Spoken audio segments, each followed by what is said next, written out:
Et surtout, moi, tu vois, ce qu'on disait tout à l'heure aussi, c'est que la plupart des gens, donc en effet, s'intéressent pas aux fondamentaux et tout, mais que les fondamentaux, je pense qu'il y a un intérêt vraiment quand on a une vision long terme. Tu vois, quand on veut rentrer bas sur des projets qu'on pense être capable de tenir sur plusieurs années, voire peut-être même plusieurs cycles, tu vois, si c'est vraiment ce qu'on a envie de faire. Euh, il y a un intérêt de le faire pour comprendre les risques et maîtriser vraiment ce qu'on achète et ce qu'on a en portefeuille. Après, plus on avance dans le cycle, et surtout quand tu arrives sur une phase euphorique ou vraiment d'alt season, là, les fondamentaux sont complètement décorrélés des performances de prix. Et c'est souvent même l'inverse, c'est-à-dire que les projets les plus simples à comprendre et qui ont le moins de fondamentaux sont ceux qui pètent le plus. Et plus c'est débile, mieux ça marche.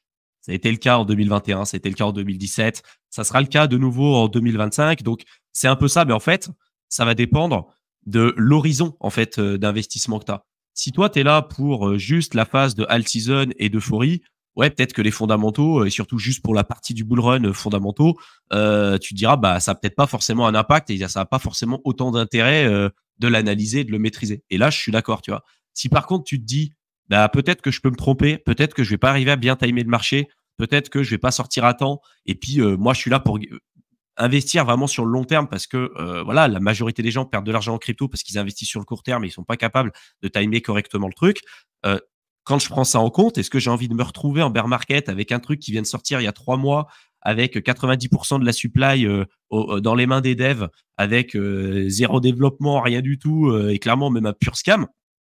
Tu prends BitConnect en 2017, ça a été un pur scam. Il y a eu des super performances. Il y a des gens qui ont gagné beaucoup d'argent. Il y en a aussi beaucoup qui en ont perdu énormément.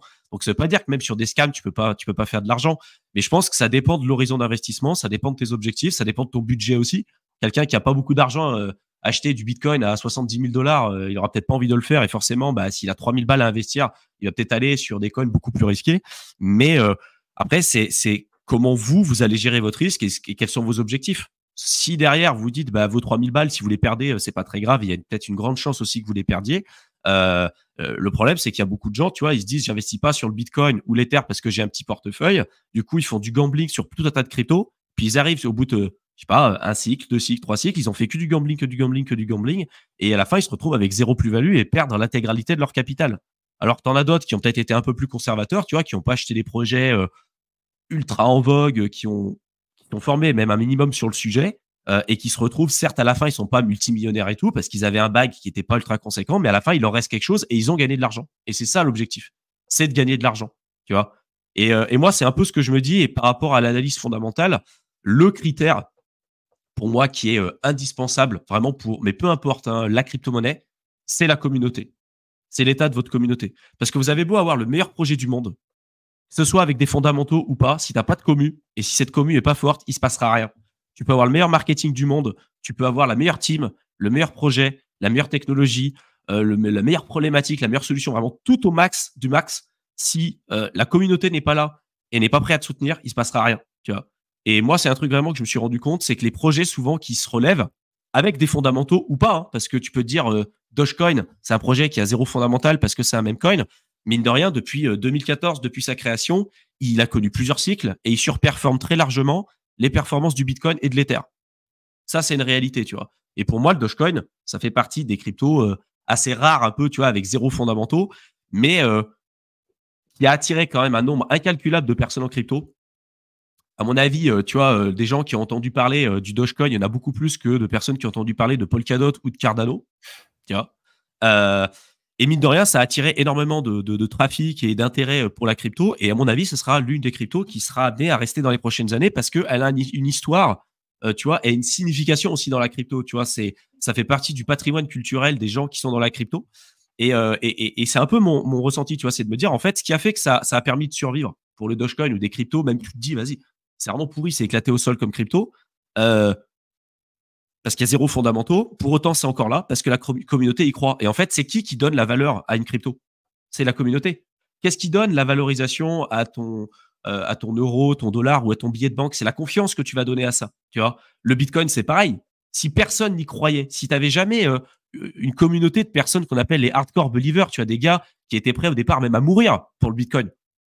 Ce qui n'est pas la mentalité qu'il faut avoir quand on investit. Mais en fait, si tu n'avais pas eu ces personnes-là au départ, on ne serait pas dans l'écosystème qu'on a aujourd'hui.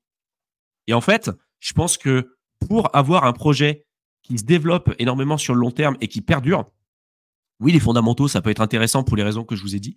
Mais en fait, pour moi, la règle de base, c'est d'avoir une communauté, presque même certains d'entre eux qui sont prêts à crever pour le projet, quoi. Tu vois, si tu es avec des gens qui sont comme ça, bah en fait, tu as beau avoir tous les fun que tu veux, tu as beau avoir plein de trucs qui se passera à côté, tu as des gens qui, de toute façon, seront prêts à rider le projet jusqu'à zéro. Comme pour le Bitcoin, hein, tu vois. Et ça, pour moi, ça peut être un gage de réussite parce que si tu n'as pas cette communauté-là et des gens, je peux dire, ils sont un peu frappés du casque. Des mecs, ils se disent, moi, j'achète le projet Diamond Head, je vais jusqu'à zéro. Quand on est un peu sensé, on se dit, on le fait pas. Mais au final, je pense que c'est quand même indispensable pour la survie d'un projet et vraiment pour une relation long terme. Et si t'as pas ça, si t'as pas cette communauté et t'es que avec des mecs qui sont là parce qu'il y a un farming d'airdrop comme Hamster Combat, tu vois, on en a parlé beaucoup. Hein. On va se faire encore cracher dessus parce qu'il y a des gars qui disaient, vous avez compris, Hamster Combat, c'est l'avenir. Bon, comme vous voulez. Hein. Mais en fait, la plupart des gens qui sont venus sur ce truc, c'est parce qu'il y avait un airdrop. Et c'est pas des gens qui croient vraiment fondamentalement au projet. C'est souvent pas des gens qui ont des vraies connaissances, tu vois, en crypto, qui sont là sur le long terme, qui sont là pour faire des gains en fait sur le court terme. Et donc en fait, vous allez rider un projet avec des gens qui ont cette mentalité. Mais quand vous êtes avec dans une communauté qui est soudée, qui a aussi une volonté, tu vois, ça aussi je l'ai remarqué, d'apporter de la valeur aux autres. C'est-à-dire que quand tu as des gens qui sont sceptiques par rapport au projet et que les gens qui sont vraiment depuis longtemps sur le projet viennent, te renseignent, te donnent des ressources pour que tu puisses toi aussi te faire tes propres recherches, tu vois, ils t'accompagnent et tout. L'état de la communauté, c'est ce qui va permettre d'en attirer d'autres et de faire développer aussi le projet sur le long terme. Tu vois, c'est vraiment l'état de la communauté. Est-ce que tu es avec des moonbags, des moonboys qui disent to the moon parce que j'ai acheté un énième shitcoin qui vient de sortir et qui en profiteront au moment où il va y avoir un pump à dumper et partir? Ou est-ce que tu es vraiment avec des gens qui croient au projet, qui sont là sur le long terme, qui ont des vraies connaissances sur le sujet, qui sont prêts à aider les autres et comme ce qu'on dit depuis le départ, tu vois, qui considèrent qu'ils n'ont pas la vérité absolue ni quoi que ce soit? Ça, je pense que c'est aussi un gage de réussite. Et pour moi, dans l'analyse fondamentale, la communauté, c'est l'un des critères les plus importants et qui est trop souvent négligé. Et pour ça, pour s'en rendre compte, je pense qu'il faut rentrer vraiment dans le monde, tu vois, du projet.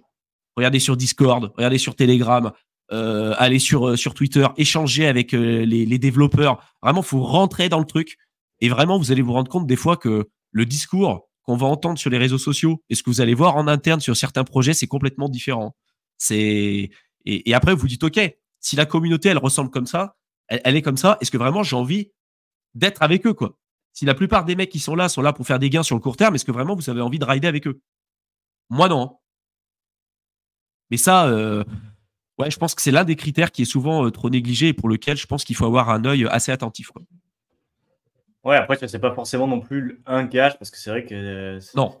c'est pas forcément un gage de qualité, tu vois, pas, ou de qualité, pas forcément, mais tu vois, sur la press action, par exemple, XRP, ils ont quand même une communauté hardcore, parce que les mecs, ils sont vraiment hardcore, et c'est pas pour autant, tu vois, qu'en termes bon, c'est un peu le tabou, tu vois, mais pour l'instant, il n'a pas eu vraiment un gros breakout sur ce cycle, et c'est pas dit qu'il revienne à son attache, voilà, parce qu'il y a des promesses aussi, tu vois, de savoir replacer le système financier dans des partenariats avec des banques, et tu vois, c'est un peu la promesse depuis des années, mais il y a quand même des gens qui continuent d'y croire, et au final, il reste quand même, fais voir combien il est, 7e en termes de market cap, tu vois, et c'est vrai que, ouais, bon, il est un peu flat, en termes de price action, c'est pas ouf sur ce cycle, et même, tu vois, sur le dernier, bon, il a pumpé aussi, il n'a pas retrouvé son ATH de 2018, mais ils ont quand même une communauté qui reste là et qui continue de faire vivre le projet, tu vois. Bon, ouais, c'est ce que c'est, tu vois, mais le projet continue de. Bon, il fait pas des performances exceptionnelles, mais il est quand même là. Et pour le coup, XRP, tu vois, ça va être cycle 3. Combien ça fait 2 ou 3 cycles qui est sorti. Et il continue d'être dans le top 10 en termes de market cap, même si le price action n'est pas fou. Mais Dogecoin, pareil. Tu vois, bon, en termes de performance, par contre, on est plus élevé, mais on est sur un token qui commence à connaître son troisième cycle et qui est toujours là et qui est toujours dans le top 10 des cryptos avec des fondamentaux qui sont éclatés. Hein. Pour rappel, c'est Oui, c'est clair. une blague d'un mec qui a développé ça juste pour rigoler. À partir, il a forqué le code du Bitcoin, il a rajouté 2-3 trucs en 2 heures pour rigoler. Il a d'ailleurs tout vendu assez pour s'acheter une Toyota, je sais plus, une voiture. Il a vendu tout son bag à l'époque pour s'acheter une voiture à moins de 20 000 $. Il regrette un peu amèrement aujourd'hui, mais dans l'idée, les fondamentaux sur Dogecoin, c'est vraiment pas ce qui porte le projet. Ce qui n'empêche que tu as plusieurs projets, encore une fois, qui sont là par leur communauté, tu vois, parce que les fondamentaux, ils n'ont pas forcément changé, voire il n'y en a pas du tout depuis plusieurs années, et pourtant, ils sont quand même encore dans le top 10 des cryptos, quoi. Mm. Ouais. Ouais, c'est pour ça qu'il n'y a pas, encore comme à chaque fois, hein, il n'y a pas de vérité absolue, mais vraiment, je pense que la communauté, c'est de toute façon ce qui fera vivre. Sans communauté, t'as beau avoir le meilleur projet, il se passera rien. Et comprendre que quand on parle de fondamentaux, il y en a beaucoup qui disent, ouais, l'aspect technologique, en gros, tout le monde s'en fout. L'analyse fondamentale, c'est pas canaliser le consensus, l'aspect technologique, le machin, hein. Ça reste une partie de l'analyse fondamentale, mais c'est absolument pas la majorité, hein. Il y a plein d'autres choses que vous faites sur de l'analyse fondamentale. Et l'aspect technologique, c'est une partie du truc, quoi. D'accord, hein. On va pas, vous devez pas vous transformer en développeur ou en spécialiste du code de Solidity pour pouvoir analyser un projet crypto. D'ailleurs, nous, on n'est pas développeurs, hein. On n'est pas développeurs. Moi, je peux pas lire ou je peux pas coder du Solidity. Et je pense même en plus que quand on est trop poussé sur l'aspect technologique en tant que tel, hein, tu vois, quand on est vraiment hyper bon d'un point de vue tech et tout, on n'est pas très bien placé pour prendre des bonnes décisions d'investissement. Parce qu'en fait, toi, tu vas tomber amoureux du code. Tu vas tomber amoureux du code, de l'aspect technologique que 99% et tous les moldus, en fait, sont pas capables de suivre. Parce que toi, tu es le seul aujourd'hui qui est capable presque de lire le code, où il y a très peu de gens qui s'intéressent véritablement à ça. Donc, en fait, toi, tu vas tomber amoureux, tu dis, ouais, le code, il est hyper bien écrit et tout. Mais la plupart des gens, ils s'en foutent, en fait. Est-ce que tu peux faire des choses dessus? Est-ce que c'est facile d'accès? Est-ce que fondamentalement, bah, on peut le comprendre? Tu vois, si déjà, rien que pour expliquer ton projet et d'expliquer à quoi ça sert, il te faut 4 heures pour comprendre ce que c'est bon. Tu vois, la plupart des gens, ça les intéresse pas. Donc, l'aspect technologique, et même quand tu es vraiment ultra poussé d'un point de vue technologique, je pense même que ça peut être un frein. Mais par contre, avoir un minimum de connaissances sur le sujet pour se dire, bah, ça, c'est intéressant. Je suis capable de le comparer à peu près par rapport aux autres. Est-ce qu'il y a un avantage concurrentiel? Est-ce que je suis capable de faire une veille de marché, une veille de portefeuille? Et avec pour objectif final d'être capable de maîtriser son risque et de savoir ce qu'on fait, je pense que c'est important. Parce que c'est ce qu'on répète depuis maintenant un certain temps. Que vous ayez acheté un projet bas, haut ou n'importe comment, le marché va vous tester. Il va vous tester. À la hausse, à la baisse, peu importe, il va vous tester et encore, et encore, et encore. Et ces tests arriveront, peu importe ce que vous avez fait, peu importe ce que vous avez en portefeuille. Et souvent, si vous ne maîtrisez pas ce que vous faites lors de ces tests, vous risquez de prendre des décisions émotionnelles. Et souvent, ces décisions émotionnelles, bah, elles se retournent contre vous. Et c'est ça qu'on vous dit. Après, c'est des outils. Il n'y a pas de vérité absolue, je le répète. C'est pas forcément un gage forcément de réussite ni de qualité pour avoir des projets avec zéro fondamentaux qui vont avoir des super performances, même sur le long terme. Le cas du Dogecoin, tu vois. Et puis des projets qui, sur le court terme, ont des super fondamentaux et même sur le long terme, vont avoir des performances éclatées au sol. Donc voilà, ça reste un outil. Après, à voir comment vous souhaitez les utiliser, ce que vous souhaitez faire avec. Et c'est vraiment notre approche à nous, ce qu'on fait avec Mickaël dans le programme Crypto Investisseur et dans l'accompagnement. Donc, n'hésitez pas à y jeter un coup d'œil. Vous avez les 2 liens dans la barre d'infos.